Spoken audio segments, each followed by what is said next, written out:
মামায়ে বিলাইছে অমৃতৰ পুলি, লগে ভাগে ওলালো আনো গৈ বুলি।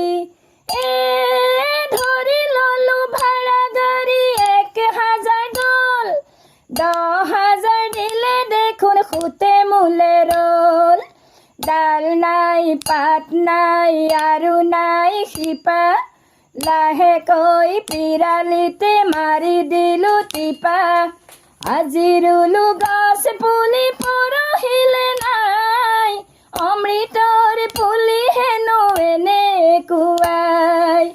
পিছে মোৰ মানুহটোৱে পাৰি আছে গালি, মাৰৰ ভায়েকক চিনিহে নাপালি।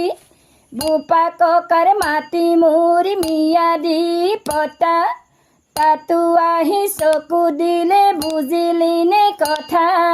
আহচোন মাজনী ফটো এখন মাৰি, মোমায়েৰক দি দে আপলোড কৰি। শিপাহীন গছ পুলি যাবগে শুকাই, অমৃতৰ গছ হেনো এনেকুৱা।